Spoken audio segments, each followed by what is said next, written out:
ऐसे में वंदे मातरम को लेकर मोदी सरकार ने एक बड़ा फैसला लिया। केंद्रीय गृह मंत्रालय ने वंदे मातरम को लेकर नई गाइडलाइंस जारी की। इसके मुताबिक वंदे मातरम का अब 6 छंद यानी कि 6 स्टेंजास गाना अनिवार्य किया गया है। पहले केवल 2 ही स्टेंजा गाए जाते थे। स्टेंजास में जो हिंदू ओरिएंटेड वर्ड्स है, इसे ऐसे बोल देती हूँ तो लोगों को ज्यादा समझ में आएगा, उसको लेकर बड़े सारे विवाद थे। अब क्या अनिवार्य किया गया है वो आप समझे। सभी सरकारी इवेंट्स में ये गाना अनिवार्य है। आदेश में कहा गया है अगर कार्यक्रम में वंदे मातरम और जनगण मन दोनों का गायन होना है तो पहले राष्ट्रगीत वंदे मातरम का गायन होगा और फिर राष्ट्रगान जनगण मन बजेगा। साथ ही शिष्टाचार में ठीक उसी तरीके से खड़े होना पड़ेगा, अटेंशन होना पड़ेगा जैसे आप आज तक राष्ट्रगान के लिए करते आए हैं। यानी कि इसके गायन के दौरान सभी को सम्मान पूर्वक खड़ा रहना होगा। आदेश में आगे ये कहा गया है कि 6 छंदों को 3 मिनट और 10 सेकंड गाना होगा। ये नियम राष्ट्रीय ध्वज फहराने, कार्यक्रमों में राष्ट्रपति के आगमन, उनके भाषणों या राष्ट्र के नाम पर संबोधन उसके पहले और उसके बाद में लागू होगा। साथ ही राज्यों के राज्यपालों के आने और उनके भाषणों से पहले और बाद में भी इसे निर्धारित 3 मिनट 10 सेकंड में सभी 6 छंदों को गाना होगा। अब जिसे जिसे ये याद है वो तो खुशियां मनाए, लेकिन जिसे याद नहीं है अजीत जी वो इसे कंठस्थ करना शुरू कर दे, क्योंकि अब ये अनिवार्य सूची में आ गया है। सम्मान वैसे ही देना होगा जैसे आप राष्ट्रगान को देते हैं। सही है या नहीं, पहले तो ये बताएं आप। नहीं, अब सही गलत तो बड़ा इस बाइनरी में हम नहीं देखते हैं चीज़ों को, लेकिन एक तो ये 6 छंद गाने की आवश्यकता क्या है, ये हम इसकी आवश्यकता पर सवाल उठा रहे हैं।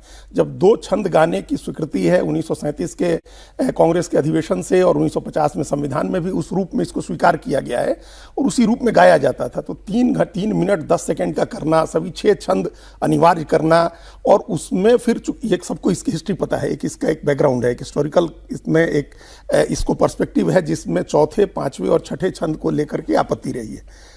इसी वजह से गुरुदेव रविन्द्रनाथ टैगोर ने और महात्मा गांधी ने और जवाहरलाल नेहरू ने सबने मिलकर के ये फैसला किया था कि 2 ही छंद गाए जाएंगे।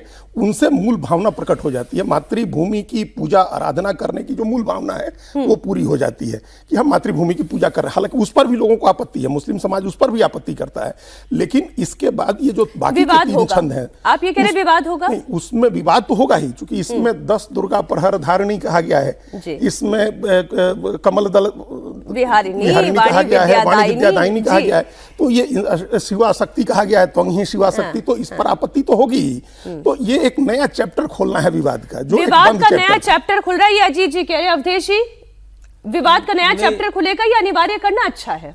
ये तो दिल दहलाने वाली भाषा है अजीत जी की। देखिए, मूल बात यह है कि हमारे यहाँ 15 अगस्त 1947 को अगर राष्ट्र पैदा हुआ तो किसी राष्ट्रगीत की और राष्ट्रगान की जरूरत नहीं है। हमारे यहाँ राष्ट्र और राज्य में अंतर रहा है। नेशन स्टेट के लिए जनगण मन अधिनायक सही है, लेकिन राष्ट्र और राज्य में अंतर रहा है। राष्ट्र का मतलब है कि एक ऐसा दर्शन और चिंतन जिसको वहाँ के लोगों ने जीवन शैली के रूप में अपनाया था, ये होता है राष्ट्र, कि उसका एक दर्शन। राज्य जो है काल, देश काल और परिस्थिति के अनुसार व्यवस्था चलाने का नाम जो है राज्य है। चूंकि भारत के अलावा ये पूरा जो जम्बू द्वीप की खोज महाराज प्रियव्रत ने की थी, जो श्रीमद् भागवत में कथा है, इसके अलावा राष्ट्र को लोगों ने भौगोलिक एक्सप्रेशन मांग लिया कि इतना हमारा क्षेत्रफल होगा, ये राजा होगा। हमारे यहाँ वो नहीं था।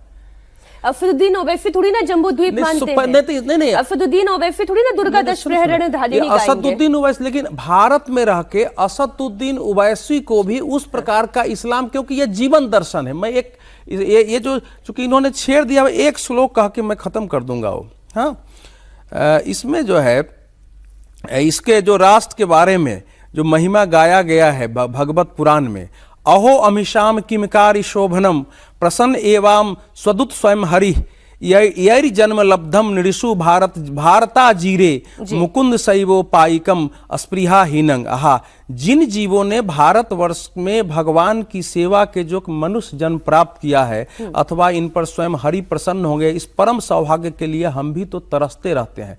तो भारत का जो है, और लास्ट मोहम्मद पैगंबर साहब से 4000 वर्ष पहले लबीबिन तुरफा एक बड़े विद्वान हुए हैं अरब में। ठीक सर। उन्होंने कहा है कि हे हिंदुस्तान की पुण्य भूमि तू धन्य है, क्योंकि ईश्वर ने तुझे अपने ज्ञान के लिए चुना है। तो 5,500 वर्ष ये था राष्ट्र, और वंदे मातरम के साथ वो जो भारत था राष्ट्र ना, वो भाव सामने आता है। वो मैं वही कह रही हूं कि आज 2026 में वो भाव क्या मुसलमानों के दिल में भी है? क्या वो भाव सर? दूसरे खबर पर बढ़िएगा, उसके पहले एक बार चूंकि इन्होंने कहा दिल दहला देने वाली, इसमें कुछ भी दिल दहला देने वाली बात नहीं है। ये तो भारत के लिए लिखा ही नहीं था। बंकिम चंद्र चट्टोपाध्याय ने तो बंगाल के लिए लिखा था। और आप पढ़िए उठा करके मूल वंदे मातरम, उन्होंने लिखा है कि सप्तकोटि कंठ कल कल निनाद करा ले। तो सप्तकोटि कंठ कल कल निनाद करा ले का क्या मतलब है? कि 7 कोटि कंठ में 7 करोड़ लोगों के कंठ से निकलने वाली बात है। उस समय बंगाल यूनाइटेड था, पूर्वी बंगाल भी था, बिहार झारखंड था, तो उन्होंने 7 करोड़ के लिए लिखा। बाद में हम लोगों ने उसको बदल दिया, कह दिया कि कोटि कोटि कंठ कल कल निनाद करा ले, मतलब करोड़ों करोड़ों कंठ से निकले। निशब्द कोटि भुजैत धृत खलकल वाले। तो लेकिन जब आप ये कहते हैं निशब्द कोटि, का जो मामला उससे हम सर ये विषय बहुत बड़ा हो जाएगा, इस पे हम और चर्चा